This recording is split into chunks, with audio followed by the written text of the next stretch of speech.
മദീനത്തെ സൽമാൻ ഫാരിസ് റളിയല്ലാഹു അൻഹുവിന്റെ ഈന്തപ്പനത്തോട്ടത്തിലാണ് റസൂലും പേർഷ്യക്കാരനായ സൽമാൻ അൽ ഫാരിസി ഇസ്ലാം തേടിയുള്ള യാത്രയിൽ മദീനയിലെത്തുകയും ഒരു ജൂതന്റെ അടിമയായി വിൽക്കപ്പെടുകയും ചെയ്തു. അദ്ദേഹം ഒരു തോട്ടം തൊഴിലാളിയായി തുടരുന്ന സമയത്താണ് നബിതങ്ങൾ മക്കയിൽ നിന്നും മദീനയിലേക്ക് ഹിജ്റ വരുന്നത്. നബിതങ്ങളെ പോയി കാണുകയും സൽമാൻ അൽ ഫാരിസി റളിയല്ലാഹു അൻഹു ഇസ്ലാം സ്വീകരിക്കുകയും ചെയ്തു. അദ്ദേഹത്തിന്റെ അടിമത്ത മോചനത്തിന് വേണ്ടി നബിതങ്ങൾ ആവശ്യപ്പെടുകയും യജമാനനായ ജൂതൻ ആവശ്യപ്പെട്ടത് 300 വിളവെടുക്കുന്ന തൈകളുള്ള ഈന്തപ്പഴത്തോട്ടവും ഒട്ടനേകം സ്വർണ്ണാഭരണങ്ങളും.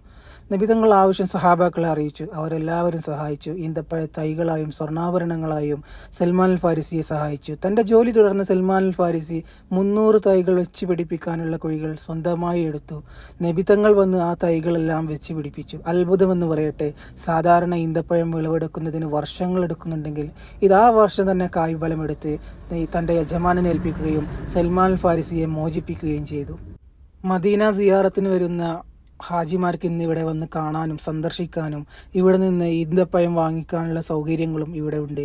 ഇൻഷാ അല്ലാഹ് നിയ്യത്തുള്ളവർക്ക് തൗഫീക്ക് ലഭിക്കട്ടെ. അസ്സലാമ.